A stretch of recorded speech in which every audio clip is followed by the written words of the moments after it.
안녕하세요. 유튜브 성도와 시청자 여러분. 하나님의 귀한 말씀을 가지고 은혜를 공유하는 시간을 갖게 되어서 감사하고 기쁘게 생각합니다. 저번 시간에 구원이 취소될 수 없는 이유에 대하여 영상을 올렸는데 오늘은 추가적으로 보충 설명하기 위하여 영상을 올렸습니다. 하나님 말씀 요한복음 6장 37절에서 40절 말씀을 통해 하나님을 더 알아가고자 합니다. 아버지께서 내게 주시는 자는 다 내게로 올 것이요 내게 오는 자는 내가 결코 내쫓지 아니하리라. 나는 내 뜻을 행하려고 하늘로부터 내려오지 아니하고 보내신 이의 뜻을 행하려고 내려왔느니라. 나를 보내신 아버지의 뜻은 이것이니 곧 그분께서 내게 주신 모든 것 중에서 내가 하나도 잃지 아니하고 마지막 날에 그것을 다시 일으키는 것이니라. 나를 보내신 분의 뜻은 이것이니 곧 아들을 보고 그를 믿는 자가 영존하는 생명을 얻는 것이니라. 마지막 날에 내가 그를 일으키니라 하시니라. 이 말씀을 통하여 예수님께로 오는 자는 결코 내쫓지 아니하신다고 말씀하십니다. 결과적으로 예수님께 오는 자들을 다 받아주신다는 의미입니다. 그러므로 누구든지 마음으로 예수님을 주님으로 고백하는 자들은 예수님께서 받아주시는 자들입니다. 고린도전서 13장 2절에 그러므로 내가 너에게 알리노니 하나님의 영으로 말하는 자는 누구든지 예수를 저주할 자라 하지 아니하고 또 성령으로 아니하고는 누구든지 예수를 주시라 할 수 없는 이라 말씀하십니다.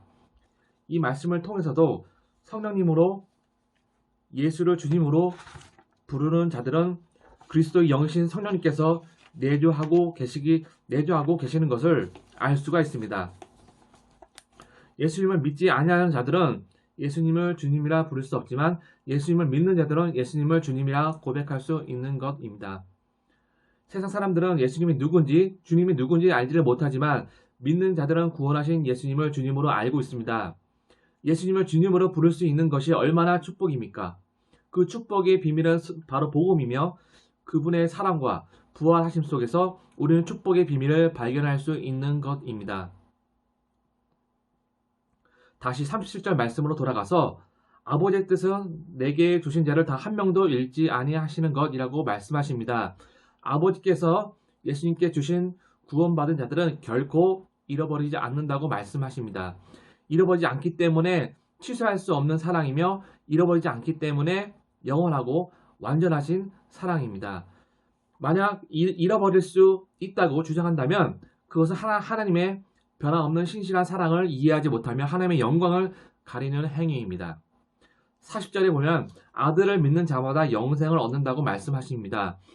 믿으면 영생을 얻는 것이지 믿었는데 영생을 얻었다가 다시 그 영생이 취소되는 것이 아닙니다. 하나님께서는 영원한 생명을 영원히 주시는 분이지 영원한 생명을 잠깐 주거나 취소하거나 잃어버리지 않는 분이십니다. 그러한 불완전한 사랑은 하나님의 완전하신 사랑의 속성에 위배가 되는 것이며 하나님의 구원의 능력을 반쪽짜리 능력으로 만들어 버리는 것입니다.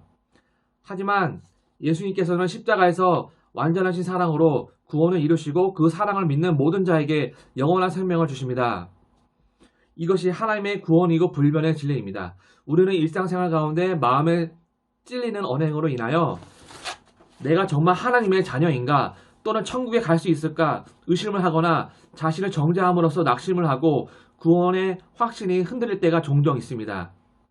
또한 자신의 육신의 마음에서 나오는 미움과 분노, 비난과 판단하는 자신을 보고 자신을 정죄하며 나는 누구인가 하는 의심이 들기도 하고 믿음이 부족하여 무엇인가 염려하며 두려워할 때 믿음이 없는 자신을 보고 또한 나는 누구인가 하는 의심이 들 때가 있습니다. 그리고 타인과 비교하며 열등감과 불만이 있는 자신의 부족한 모습을 보고 낙심과 정죄하는 마음이 들 때가 있지만 이러한 과정은 성숙한 신앙생활과 연단의 과정 속에서 영적 전투를 치르고 있는 성화의 한 과정입니다. 누구든지 믿는 자들은 이러한 영적 전투와 연단을 하며 성장하는 것입니다. 자신의 내면에 부족하고 연약한 모습을 보고 자신을 의심하며 정죄하지 않으셨으면 합니다. 로마서 10장 9절에서 10절 말씀대로 주 예수님을 시인하고 하나님 아버지께서 예수님을 죽은 자 가운데서 살리신 것을 믿는 모든 자들은 이 말씀의 근거로 구원받은 사실을 믿어야 합니다. 십자가 사건은 역사적 사실이며 아버지 뜻을 예수 그리스도를 통하여 이루신 사랑입니다. 우리 자신의 육신적인 마음을 근거로 판단을 한다면 우리의 믿음이 흔들릴 수 있지만 로마서 10장 9절에서 10절 말씀으로 판단한다면 우리의 믿음은 흔들리지 않습니다. 또한 말씀과 함께 우리가 하나님 뜻대로 믿음을 강구한다면 하나님께서는 우리에게 언제나 믿음을 채워주십니다. 믿음은 성장하는 것이고 믿음은 강구하는 것입니다. 우리의 부족함을 아시는 하나님께서는 우리의 부족을 아시기 때문에 우리의 요구가 하나님 뜻에 부응한다면 언제나 은혜를 베푸시는 분이십니다. 예수 그리스도 안에 있는 자들은 영원한 생수이신 성령님을 소유한 귀하고 소중한 존재입니다. 믿는 자들은 예수 그리스도를 통해 성령님을 소유한 질그릇입니다. 마귀는 믿는 자들의 믿음을 흔들기 위하여 또는 정죄하고 낙심케 하며 믿음에서 파산하게 하려고 매일매일 유혹을 하고 있습니다. 자기 자신 또한 내 마음이 너무 악하고 선한 것이 없음을 보고 사도 바울이 로마서 7장 23절에서 고백한 것처럼 내 지체 속에서 한 다른 법이 내 마음의 법과 싸워 내 지체 속에 있는 죄의 법으로 나를 살아남는 것을 보는도다 라고 고백하며 자신을 공고하며 이 사망의 몸에서 누가 나를 건져내랴 말하며 죄로 인해 힘들어하는 사도 바울의 심정을 볼 수가 있습니다.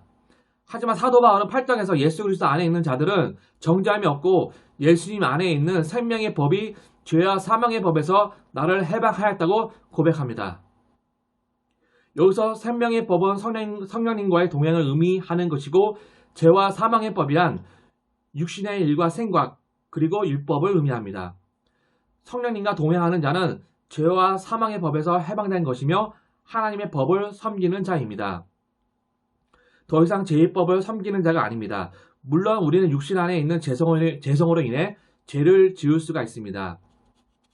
하지만 그렇다고 우리가 죄를 지어서 죄를 섬기는 것은 아닙니다. 단지 연약하고 부족하기 때문에 회개하고 성령의 충만함을 받으라고 하는 것입니다. 믿는 자는 하나님의 법대로 성령님과 동행하기 때문에 더 이상 죄의 법을 섬기는 자가 아니라는 것입니다. 하나님의 자녀이기 때문에 하나님을 섬기며 하나님의 법을 섬기는 것입니다. 하나님의 법은 성령님과 동행하는 것이며 성령님과 동행하는 것은 육신을 따라 걷지 아니하고 날마다 자아를 죽이며 십자가 지고 예수님을 증언하며 성화의 과정을 걷는 것입니다. 물론 신앙의 초보이신 분들은 말씀과 기도 또는 교회 예배에서 그치는 경우가 많이 있습니다. 자신의 믿음과 신앙이 초보라고 해서 또는 부족하다고 해서 의심하거나 정죄하지 않으셨으면 합니다. 그러한 과정의 영적 성장 과정에서 있을 수는 있겠으나 그 속에 계속 머물러 있으면 성장하기가 어려워지며 하나님께서 주시는 은혜를 체험할 수가 없습니다. 하나님께서는 우리 영의 성령의 충만하심을 더 부어주시길 원합니다. 형제자매 여러분, 아버지 하나님 뜻으로 여러분의 죄를 용서하기 위하여 십자가에서 기꺼이 목숨을 버리며 희생하신 예수님의 사랑과 아버지 하나님의 권능으로 죽으신 예수님을 살리신 것을 믿으십니까? 제가 드린 질문에 진심으로 믿는다고 고백했거나 고백하신 분들은 구원을 받은 자들입니다. 이 역사적 사실에서 흔들리지 않으셨어야 합니다. 구원받은 사람들 중에서 믿음과 성화가 크게 되어 있는 사람만 구원받은 사람이고 믿음이 약하고 성화가 많이 되지 못한 사람은 구원받은 사람이 아니다라고 판단할 수 없습니다. 그러므로 예수 그리스도 안에 있는 자들은 믿음이 큰 자나 작은 자나 사랑이 큰 자나 작은 자나 거룩이 큰 자나 작은 자나 누구나 그리스도 안에서 사랑의 공동체이며 가족이라는 것을 꼭 아시고 구원의 확신과 예수님의 사랑이 영원하고 변하지 않는다는 사실을 꼭 기억하시고 믿으셨으면 합니다. 감사합니다.